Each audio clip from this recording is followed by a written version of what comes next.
Don't forget to take your higher power with you. For our 100th episode, Jon Redd joins us to share his story. He talks about anxiety, thyroid cancer, and addiction.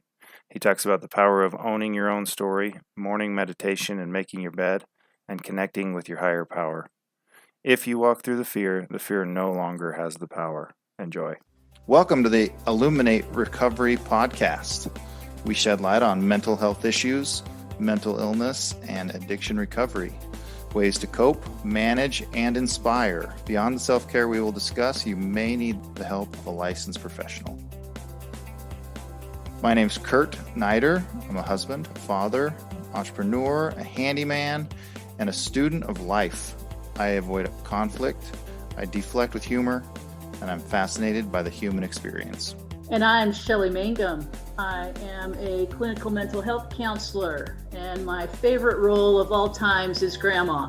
I am a seeker of truth, and I feel like life should be approached with tremendous curiosity. I ask the dumb questions. I fill in the gaps. The Illuminate Recovery Podcast is brought to you by Illuminate Billing Advocates. Make billing and collection simple with leader in substance abuse and mental health billing services. Verification and analysis of benefits, pre-authorizations, utilization management, accurate claim submission and management, denial and appeal management, and industry-leading reporting. Improve your practice's cash flow and your ability to help your clients with Illuminate Billing Advocates. Kurt and I are super excited to talk with Jon Redd today. He first started struggling with addiction in his teen years and went to his first residential treatment program at the age of 19. After treatment, Jon completed his Bachelor's of Art degree in psychology from the University of Utah. He also has his graduate in the University of Utah's Graduate School of Social Work, Alcohol, and Drug Abuse Treatment Training programs. I know Jon is incredibly passionate about recovery and helping people, and we are super excited to have him here today. Thanks for coming, Jon. Yeah, I'm glad to be here. It's incredible. Now we're friends, and we get to work together every now and then, and so it's more fun to be, and we're face to face, which a lot of times when we record we're not face to face. So it's fun today to have you here and to know some of the work that you've done, and some of the people that you've served. And that you work with, because you're making a difference, a huge footprint in the industry with all the work that you're doing that I can't even begin to touch on. But maybe because our listeners don't know you as well as we do, maybe it would be good to start with kind of your recovery story and how you ended up in this industry. Yeah, kind of the recovery story and where it all began. I don't know how to explain this without giving some context behind it. So I'm the oldest of 6 kids. There are 5 boys in a row and a girl. I was raised mainly in Utah, but I just remember always having this kind of underlying anxiety about me, just never really feeling like I was comfortable. Like kind of my whole life. I don't even know how to explain it. Like just this, somebody once told me I had a generalized anxiety disorder longer than I've known, and I would agree with that. And so part of the way I explain that is at the age of 6, my parents moved us to France. And so we moved to France for 2 years. All I knew how to say when we moved there was Je m'appelle, which is my name is, and then Jonathan. And I was put in French schools. And you would assume, not knowing how to ask where the bathroom was or communicate with the kids, that would cause just such a level of anxiety, and it did, but it wasn't anything different than what I was used to experiencing. And so what happened in my life is my parents are amazing. I got some brothers and a sister they're incredible. And we moved back to Utah when I was 8 and was more or less raised in Farmington. I was raised in a household that was very religious. I always knew what the rules were, and I always knew how important those rules were, and I felt like I was always just kind of bumping into this world. And I had a friend come over when I was 14 years old, and my dad had just been called to be the bishop of the neighborhood. And so if that gives you some context, for those of you who may not be LDS who are listening, what it means is that he just got called to kind of a position of authority and was kind of the director locally of what the church was. And so, and being raised in a really religious household, my friend came over at 14 and he brought over some Smirnoff mini bottles. And I had never drank before. And I drank 3 of those mini bottles and he drank 3 of those mini bottles, and we went out in the neighborhood, and what happened to me at that time almost felt magical. Like I suddenly could make eye contact with girls. I thought I was funny. I thought the people around me thought I was funny. And I thought, man, I figured out how others fit into this world. And I had this weird thing happen at the time, which I thought, man, this might also be the thing that's taken me to hell, but I'm going to stay with it because I don't know how else I'm going to function. And so I started this whole process of being really sneaky and manipulative, being dishonest, and just started the process of drinking and using drugs. And it was from 14 up until when you read the initial bio. I went to treatment when I was 19 years old, and I can give you some context around that if you'd like. Yeah, give us a little context about treatment and what that looked like. And kind of what happened. So Yeah. So in my life, and I was drinking and using kind of on weekends, and then it gradually progressed to a lot more than that. I was able to maintain good grades, and I maintained a job. And so what it did is it kept some of the questions off my back a little bit, and it allowed me just to kind of go through and function. I went to early college when I was a senior in high school, so I went up to Weber State University and completed my freshman year of college. I didn't do very well, but I enjoyed the atmosphere. Half the classes I had to retake, which is pretty bad, but I was not focused on school at that time. And I liked that because I could smoke weed and I could drink and I could do other things, and I didn't have to worry about being at school. And then I was also kind of a ski bum, so you could do college in 2 or 3 days a week instead of the 5 days a week, which allowed me to ski other days and allowed me to work in the evenings. And right after graduation, right after like my senior graduation, I left home and I moved down to Salt Lake with some friends, and I thought I'd hit the jackpot. Like I had no money, but we could keep beer in the fridge. Like I had no one to answer to, and life was good. And what that ended up becoming for me is just this spiral of the accessibility of drugs and everything that was going on got to a point in my life where it just started becoming out of control. And I had a girlfriend at the time, and well, a couple, and the one that I was dating seriously, she ended up getting pregnant.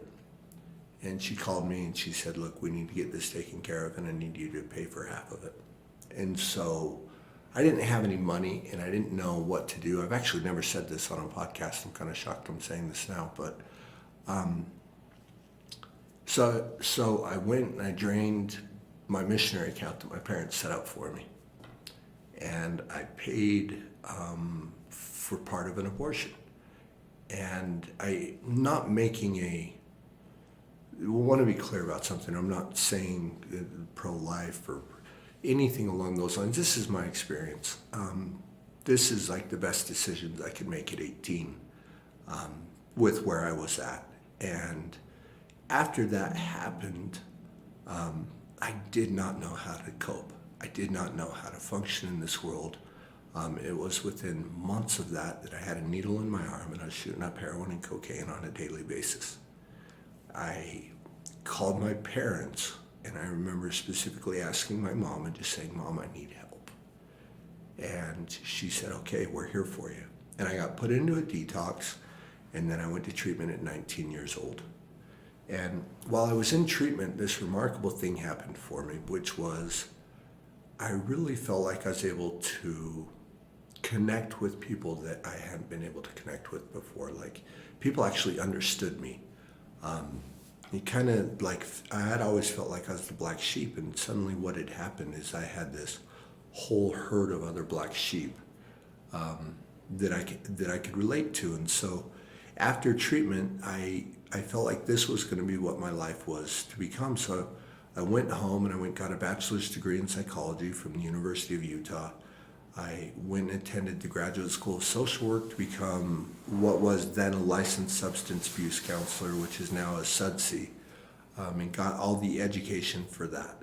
And my life was going really well. And I ended up getting married. I'm still married to the same woman this day. She's pretty amazing. And we started a family.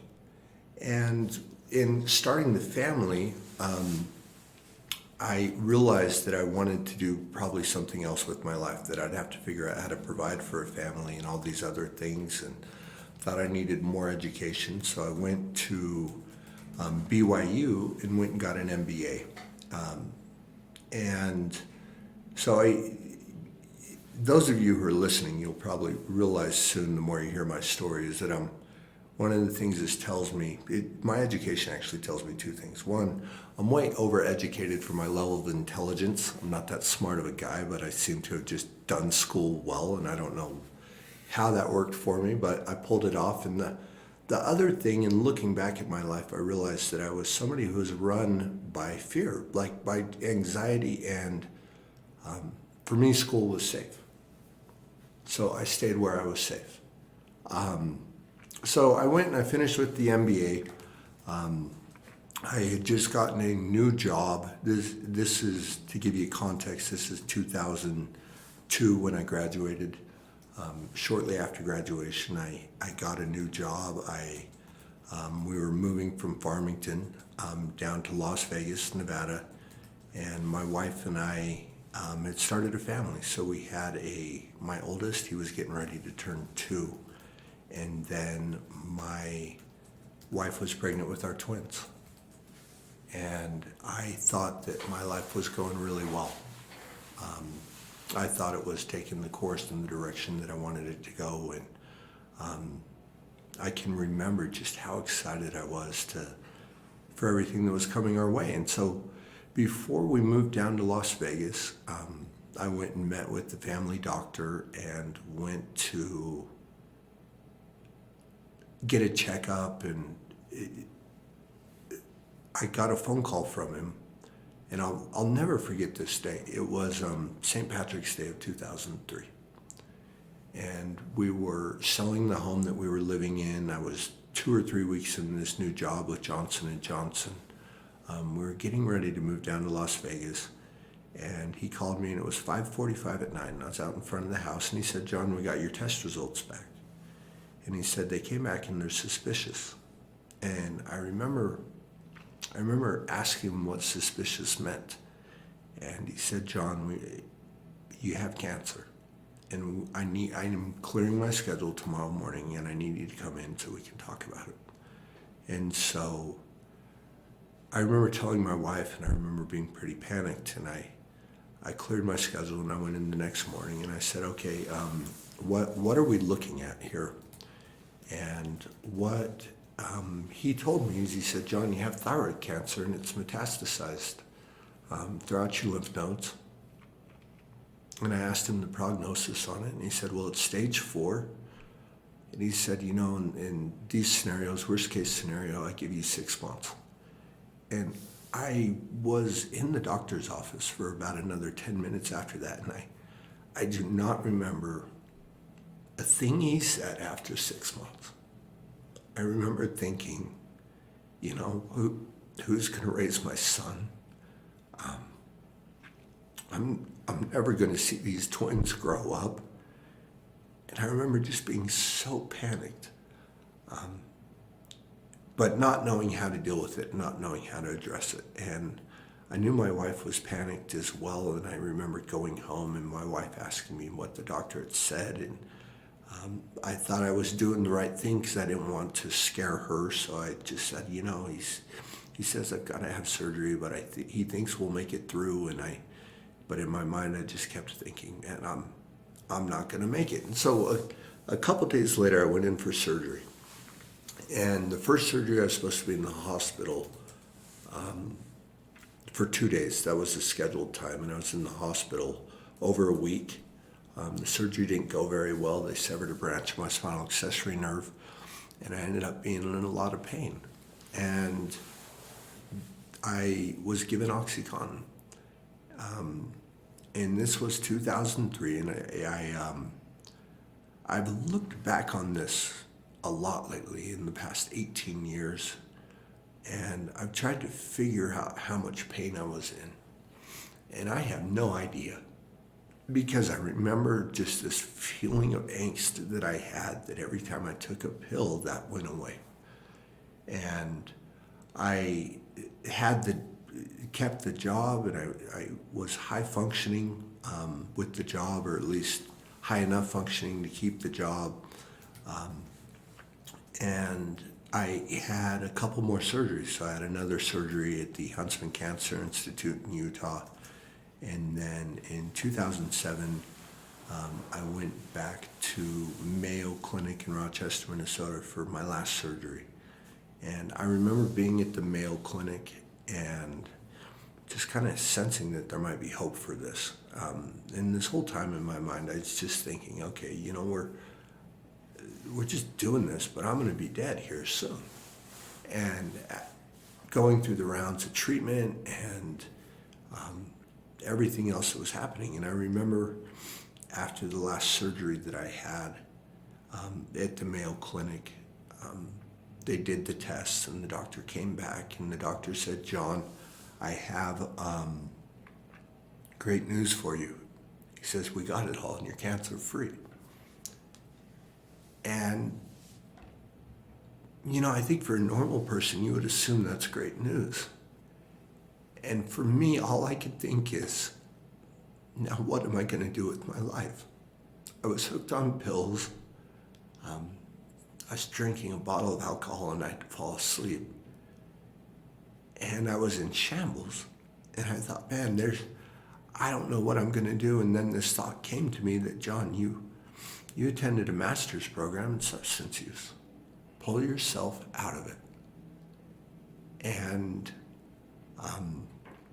there are plenty of stories of what happened over the next 10 years, but for 10 years I put every little bit of self-knowledge and understanding that I had to pull myself out of it. And what happened in my life is that all the jobs that were so important to me, I lost.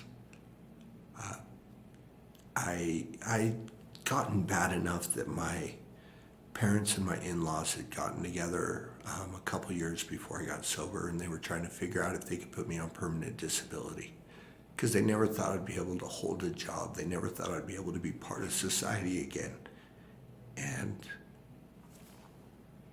it's tough to say this, but deep down I felt they might be right. I didn't know what the problem was. I didn't know how much of it linked to what I was taking versus how much of it linked to cancer versus how much of it linked to treatment.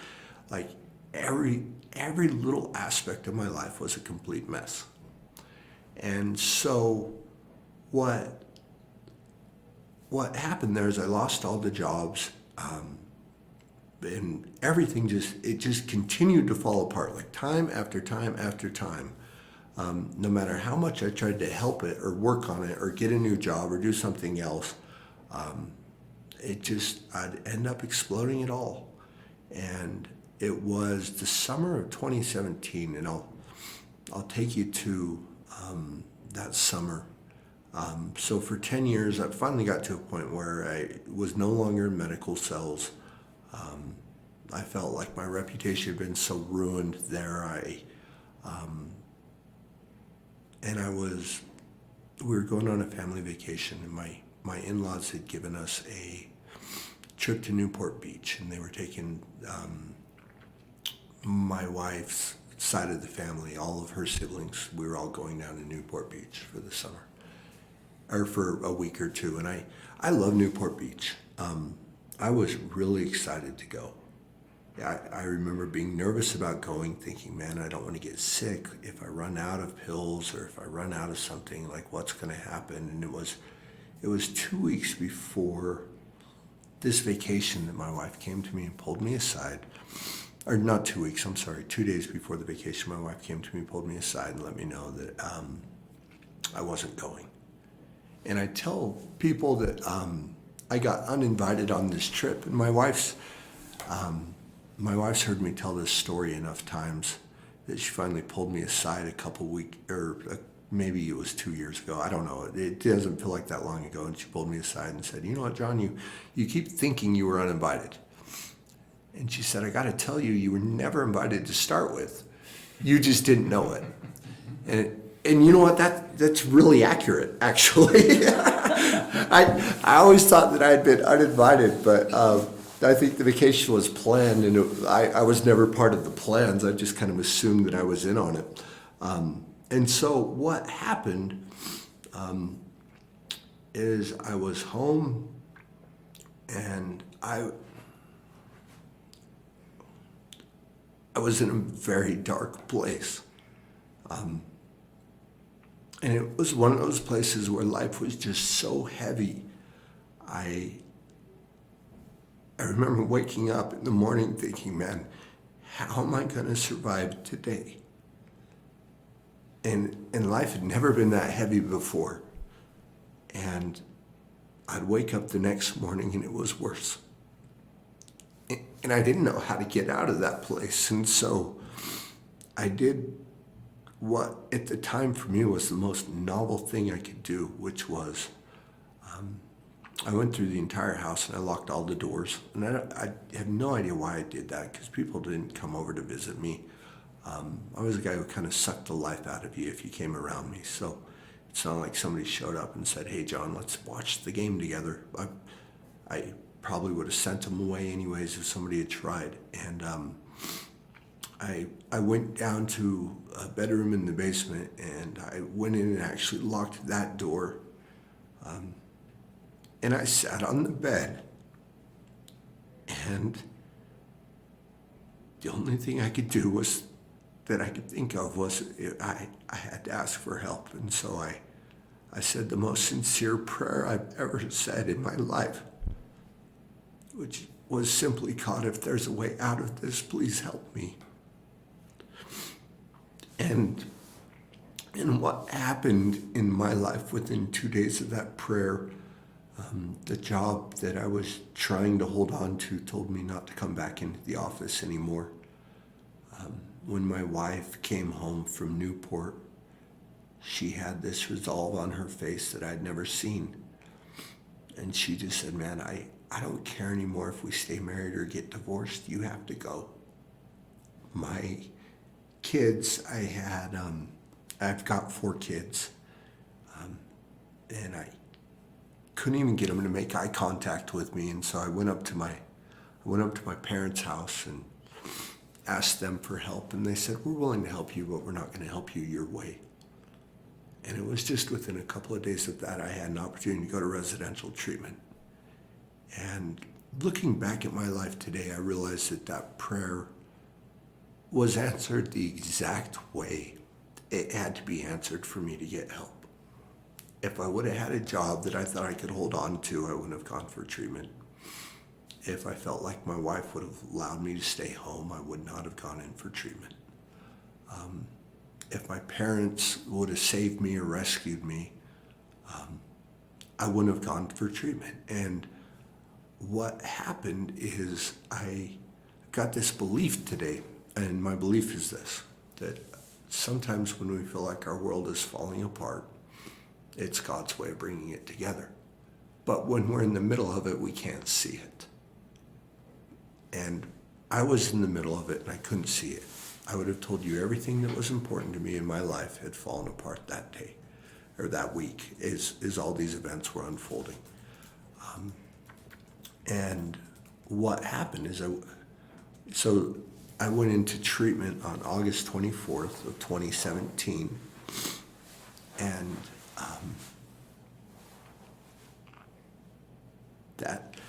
that's a day I'll be forever grateful for.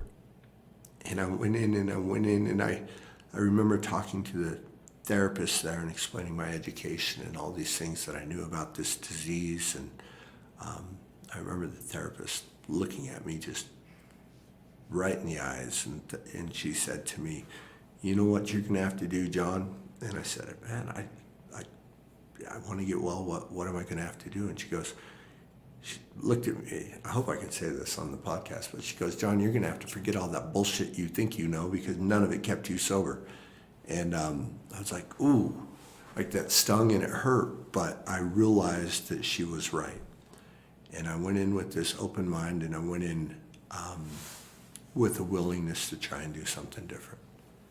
And so whatever suggestions I was given, it's not like I just liked the idea, but I did it. And I went to a place, and I was real grateful that I went to a place that involved the 12 steps. And in the 12-step program, when you're looking at how it works, and how it works was something I heard every day. It's the first 3 pages of chapter 5. And the first paragraph of that talks about the first thing that we need to do. And it says that you need to be constitutionally capable of being honest with yourself. You need to grasp and develop a manner of living which demands rigorous honesty. And then it says you need to have the capacity to be honest. And I was a guy who was so full of crap that I didn't think honesty was possible for me. I was like, on the way here today, if I would have stopped and eaten, and I would have gone to maybe McDonald's, and Kurt asked me if I'd eaten, and I knew Kurt liked Chick-fil-A, I would have told Kurt I went to Chick-fil-A. Even if the truth had worked, somehow I'd still give people a lie. And I don't know why I did that, but it was so embedded in me. And I went there, and I knew I had to start trying to figure out how to get honest. And I'm going to tell you, that terrified me. It terrified me to think that people know who I am, and when they knew who I was, then they wouldn't really like me. Where it was easier for me, it protected me by not giving people the truth. And so at this program, I started doing something else too, which was I started praying. And I started my day by making my bed and by asking for help. And I started connecting. And that was uncomfortable for me. But what I found is that was one of the things that I still do that today. I do that to this very morning. I make my bed and I hit my knees. And I get so much peace from a connection with something bigger than me. And I knew I needed help with this, so I started asking for help, to be honest, which is kind of an interesting thing for me. I think it's something that applies more to addicts and alcoholics. My dad is not an addict and alcoholic, and I don't believe he's ever hit his knees in the morning saying, "Hey, can you help me be honest today?" My dad he's that way. That's just him. Where some of these things that other people can do, I'm somebody who needs help with it. So I went in this program, and I was in there on my 20-year wedding anniversary. And I remember just feeling so much pity and shame that I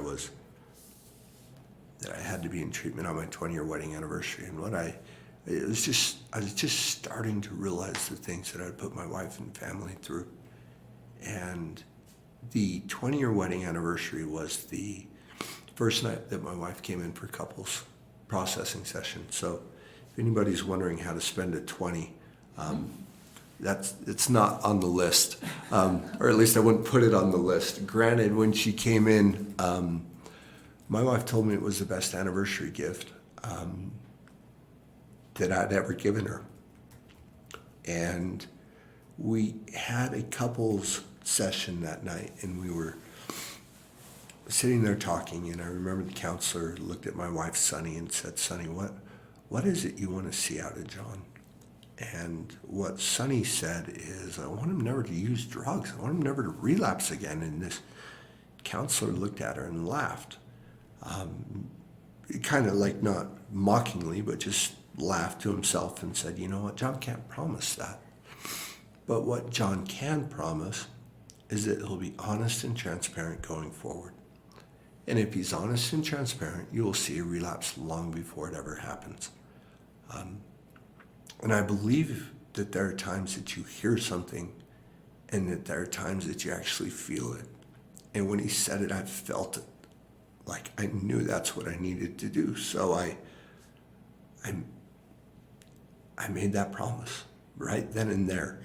And what's happened is we went through the couples processing session, and I thought, man, this went remarkably well. Like, this is good. And I walked my wife to the front door. And when we got to the front door, my wife asked, she looked at me and she said, it looks like something's changed with you.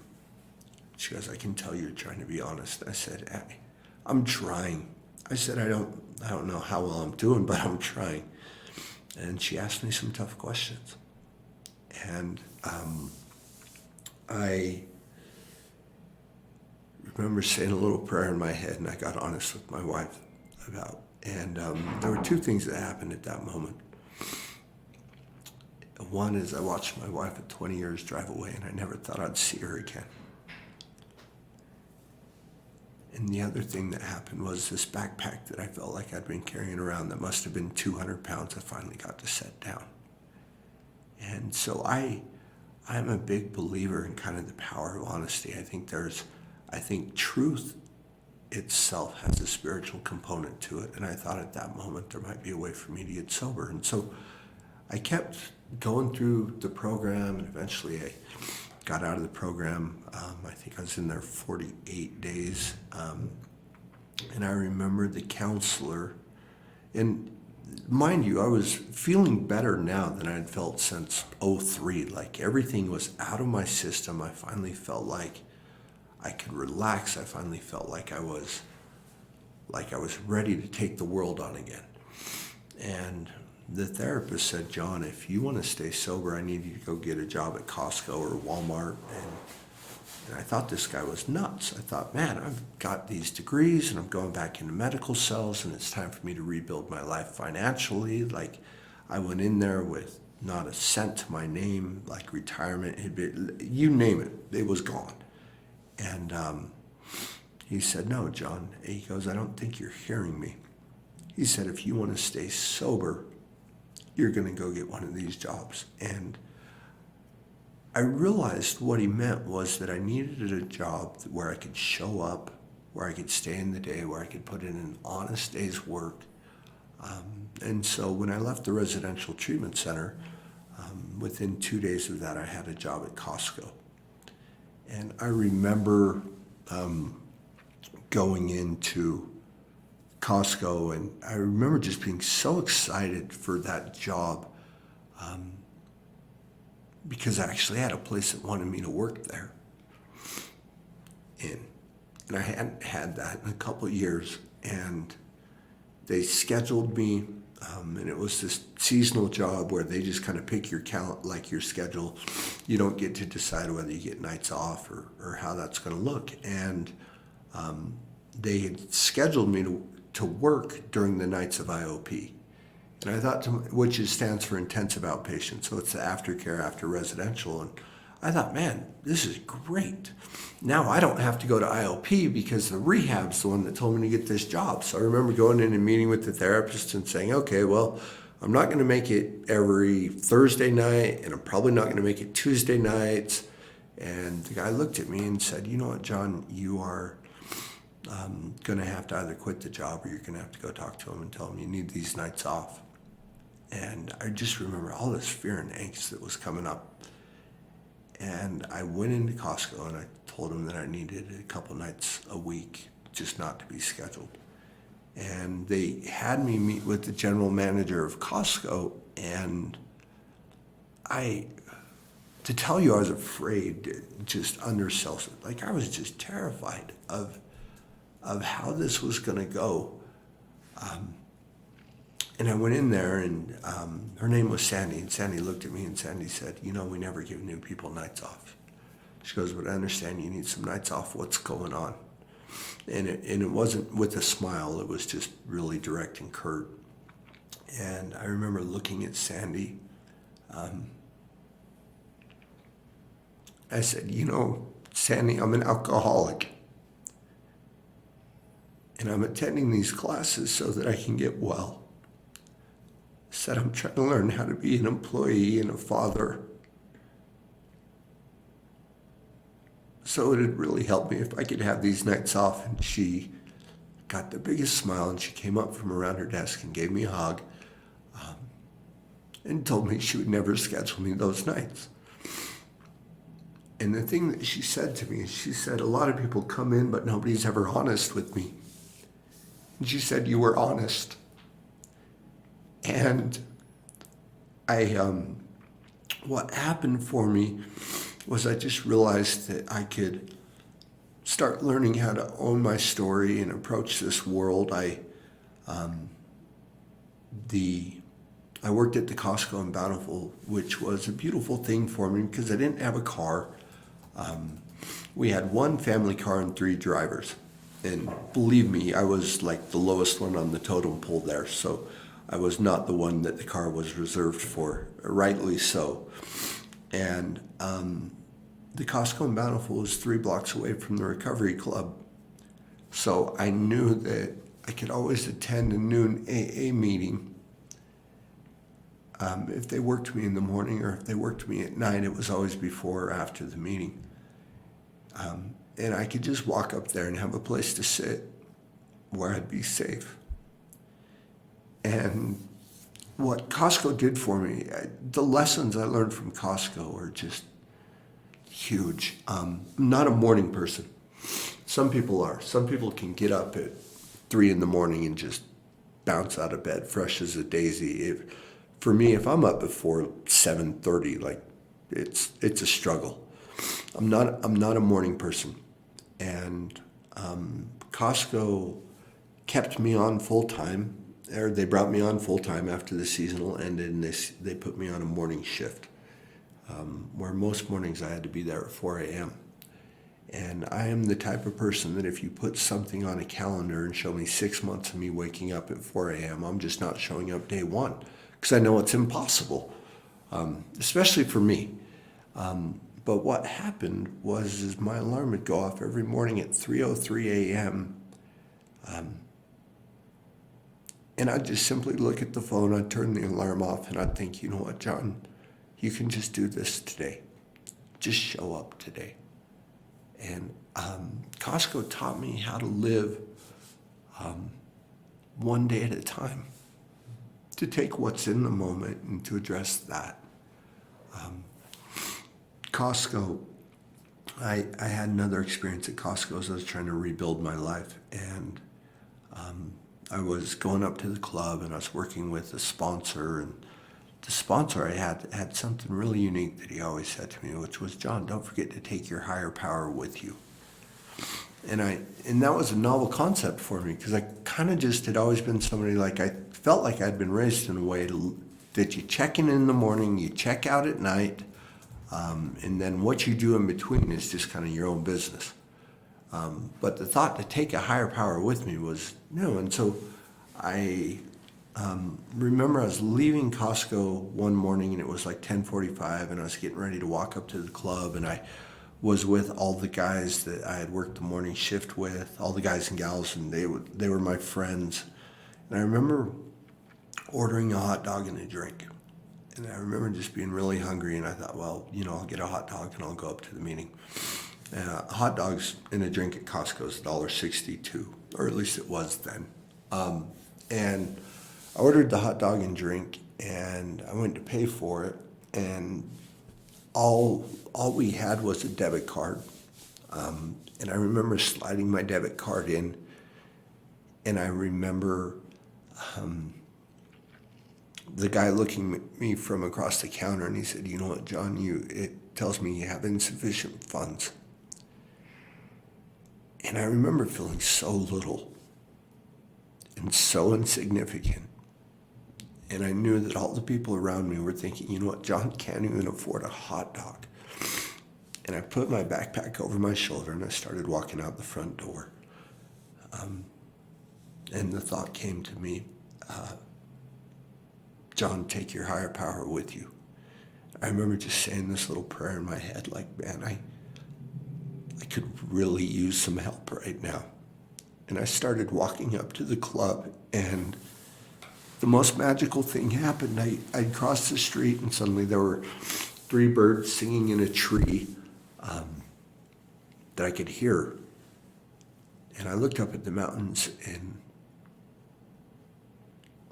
I don't think the mountains had ever been so beautiful. And the sky was bluer than I ever remember seeing it. And I thought to myself, man, you have a chance to be sober today. And before this process started for me, I would have given anything for a chance to be sober one day. And I was getting ready to throw all this progress away over a hot dog, if you can believe that. Even a Costco hot dog, and what I found is that there was a way for me to tap into a level of peace and a level of serenity that I'd never had before in my life.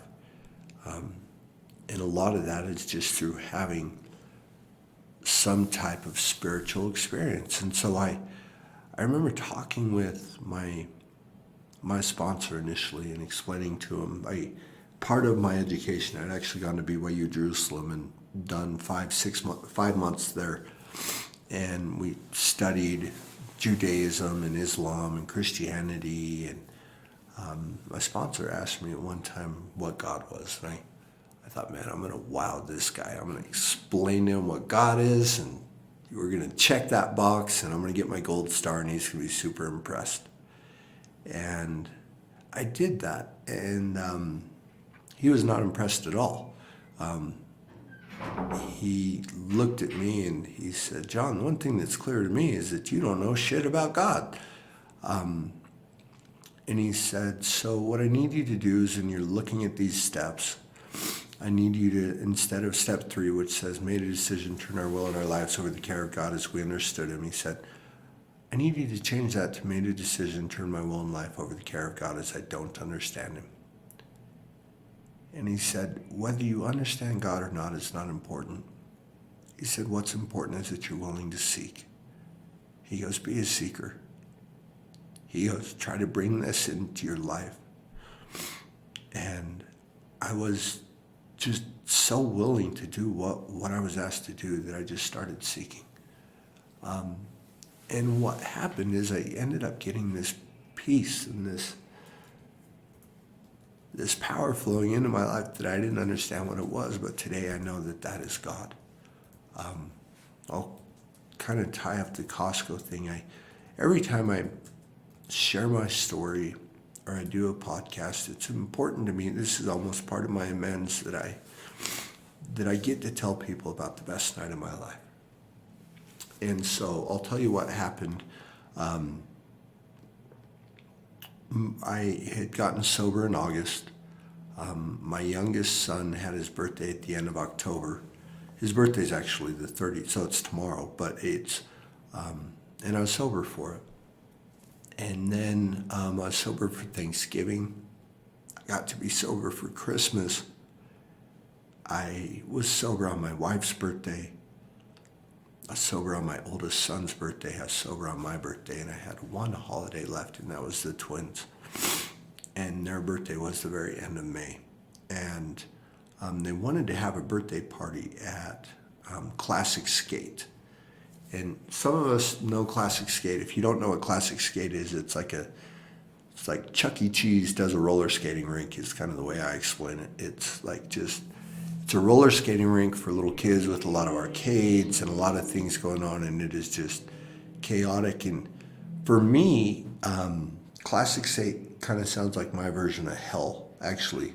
I think hell sounds funner than Classic Skate. Like, some people love Classic Skate. I'm just not a Classic Skate guy.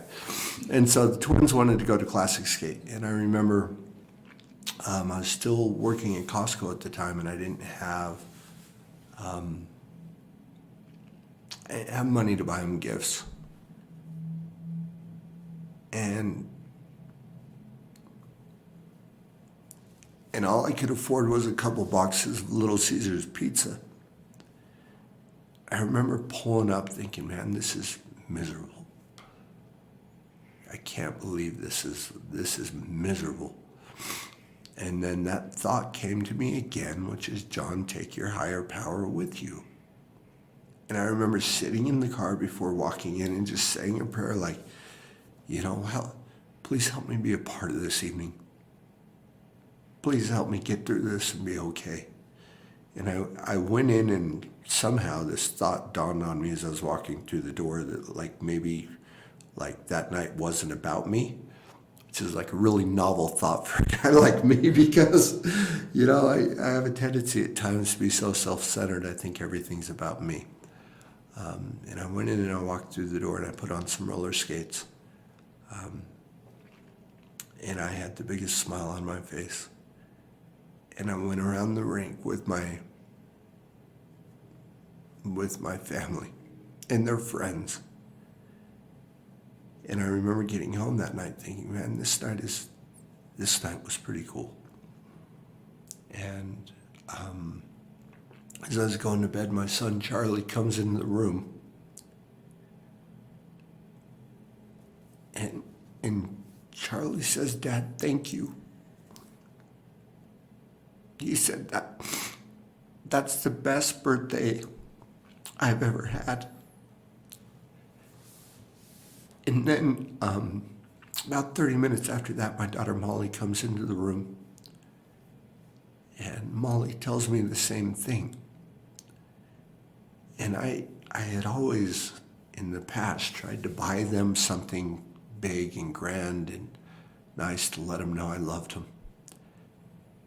And it wasn't an option for me that year. So all I could do was show up. And I showed up. And these twins came to me and told me it was the best birthday they ever had. And I'll tell you, the relevance of this dawned on me when I was in bed that night. And this is why it is so significant. Is that in my mind, I never thought I'd see him turn 1. And when they turned 15, it was the first time their dad had ever been sober on their birthday. And I couldn't believe I got the opportunity to do that. And what I've been able to do with my family is develop an amazing relationship. And the relationship had to start with me showing up. And now they know that I will show up. That if I tell them I'm going to do something, I do it. My kids know how important they are to me because I tell them. They never have to guess if their dad loves them. Where I think in the past they used to have to guess. So I tell them I love them, and then I follow it up with action. And so we are kind of just, we're still in 2018 at this point. And what happened shortly after my kid's birthday is I got a phone call and I got an opportunity to go work in recovery. And so I got a call from a place that told me they would like me to work there and help me work in admissions and be community outreach. And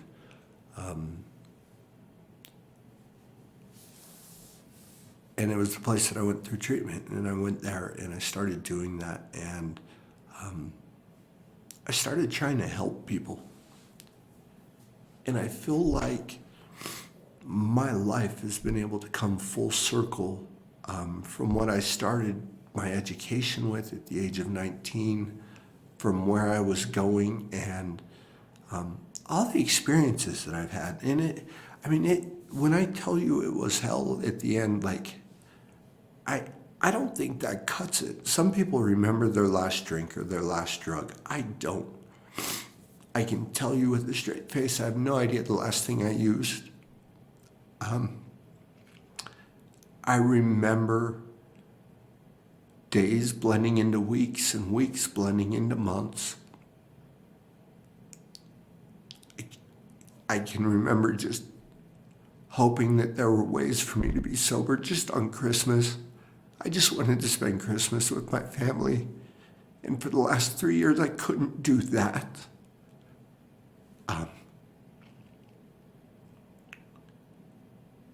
And I know what that feels like. And I got an opportunity to work to help people understand that there's hope, that people can change.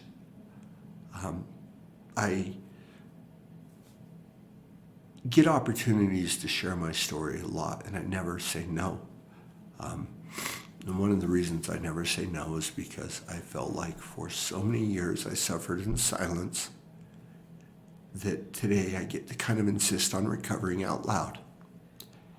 And I'm willing to recover out loud. It's uncomfortable for me to be real and to be vulnerable, to go on a podcast and cry and all of that. But if one person hears this and there's hope, it's all worth it.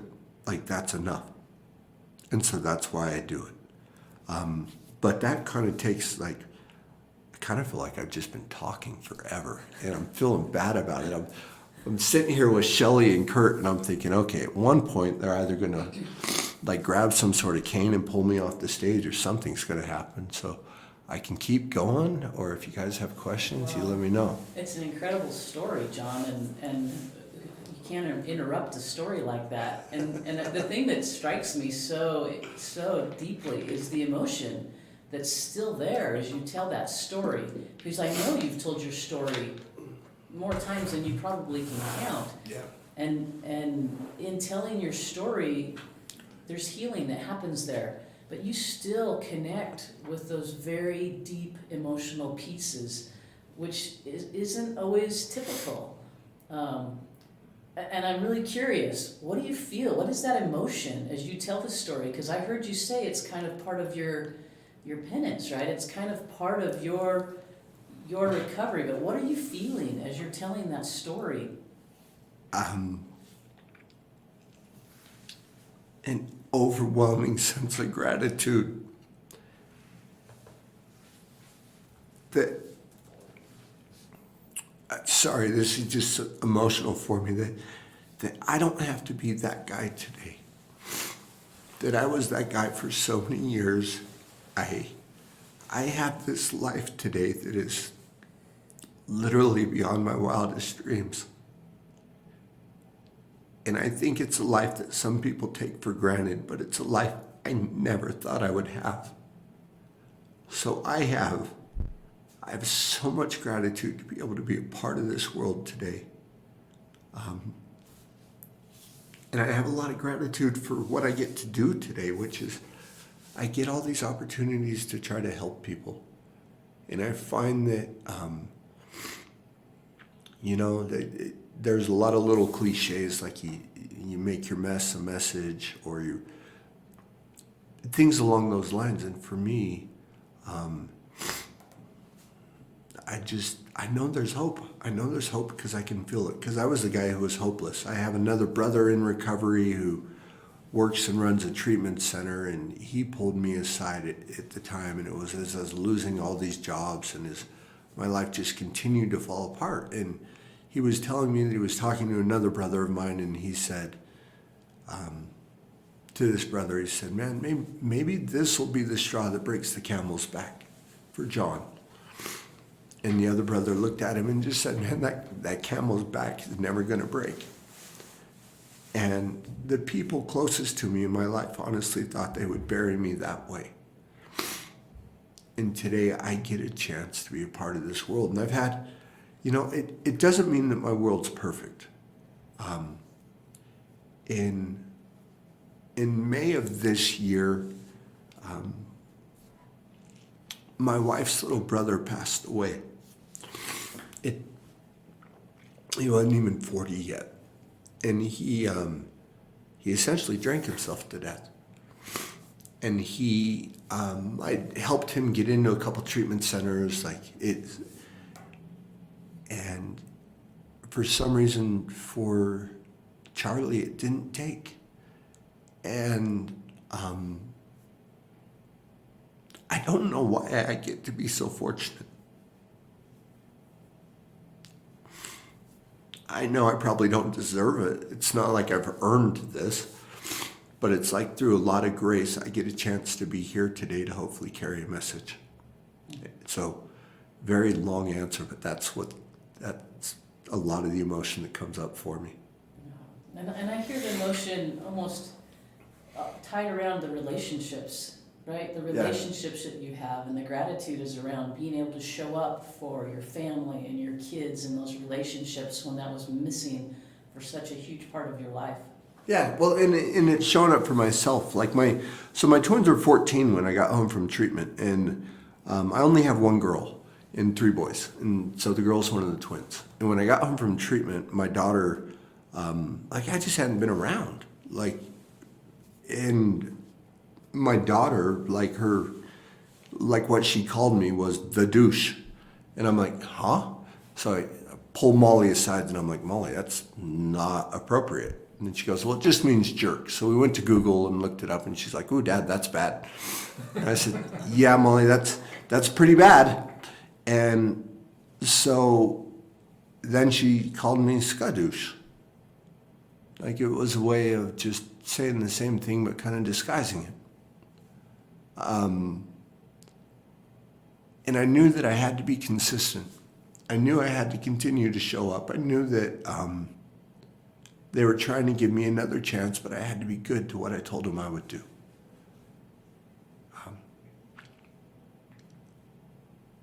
Eventually, I became John, and now I get to be Dad.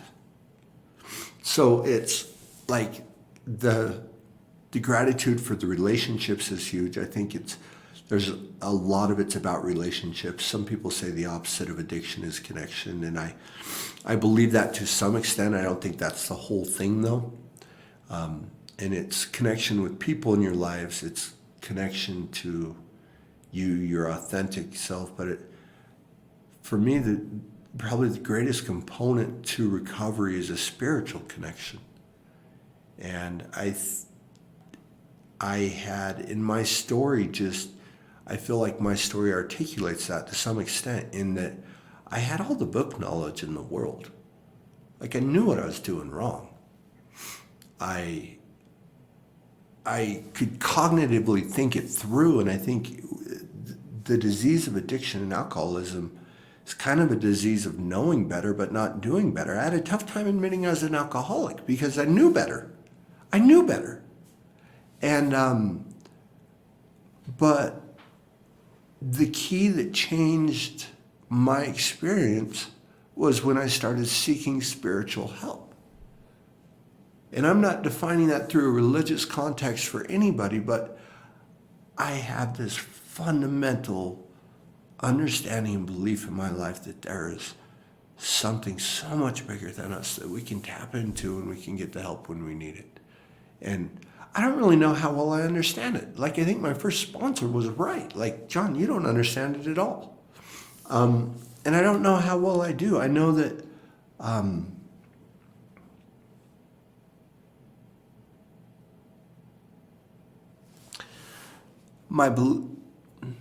it's not even a belief, it's something I know in my heart. I don't know how well I understand God. But what I do know is that God understands me. And for me, that's all that matters. I have a huge God in my life today. Huge. I think that some people don't realize what a miracle it is for me to stay sober one day even. But I do. And I won't take that for granted today. I had an interesting thing happen a couple months ago. I was working in a place, and I love this place, and I love the people there. And it just ended up not being the right fit. And I got laid off, and I remember calling my little brother, and this is the little brother that helped me get into treatment 4 years ago. And it was the day that I got my 4 years sobriety. So I called my little brother to thank him for the help 4 years ago. And I do it every year. I call him and I say, thank you. And then explain to him what happened with work. And he said, congratulations. And I thought, well, okay, it's been 4 years and I couldn't have done it without you, but man, the best 4 years. He said, not on that, you idiot. He said, congratulations on the job. He goes, congratulations on God moving you to where you couldn't move yourself.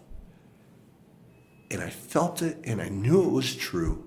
And my life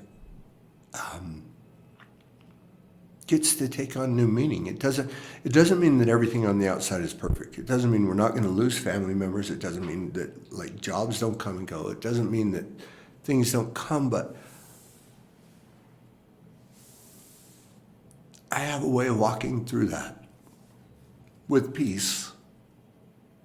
All these things have happened, and the last thing that's come to mind for me, it hasn't actually even come to mind, is getting high or getting drunk. Like some of the listeners may not know how miraculous that is, but I do. Waking up used to be enough of a reason. Where now life can be life. And I get to walk through it. I love your story. I could sit here and listen to you all day because you have so much passion around your story. I'm curious, has your wife ever done a podcast with you? No. And she won't.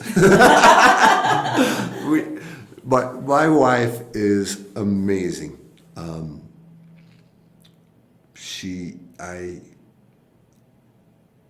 People ask why we're still married, and I've got an easy answer to that. I married someone better than I am.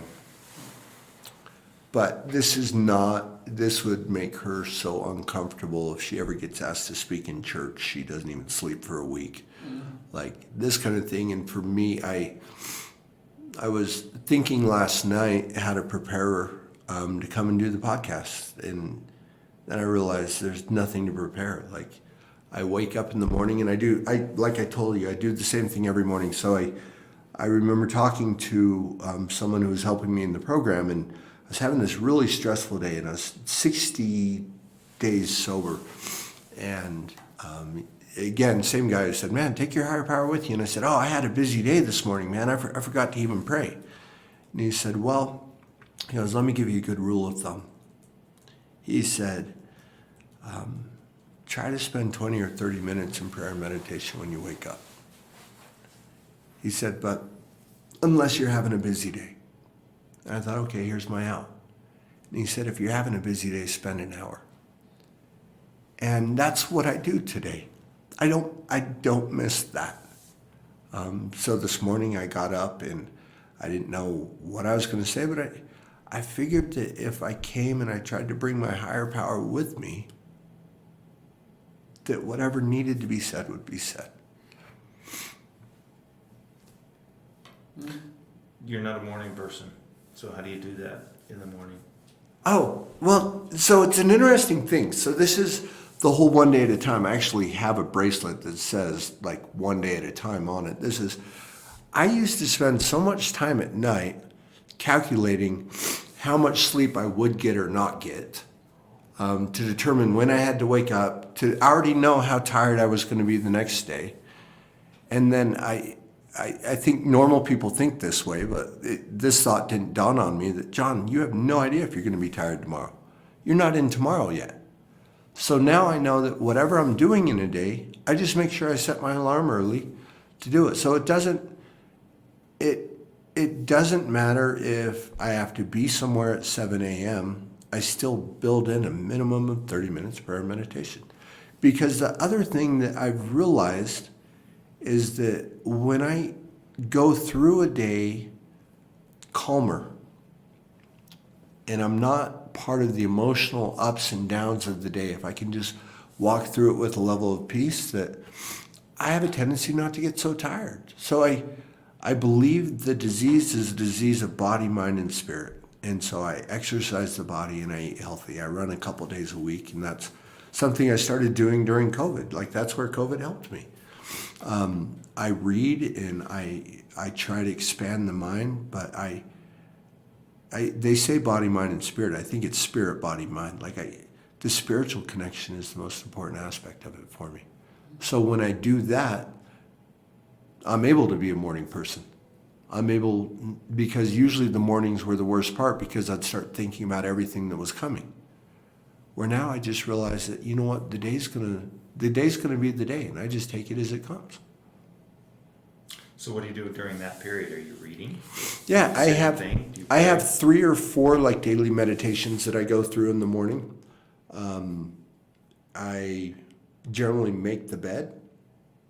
Like, I think my wife's probably made the bed like 3 times since I've been sober in the past 4 years and a couple months. Like, I make the bed because I like to, because I get to. And so I make the bed and I hit my knees. I ask for help. Sometimes it's just sitting quietly. Sometimes I've got some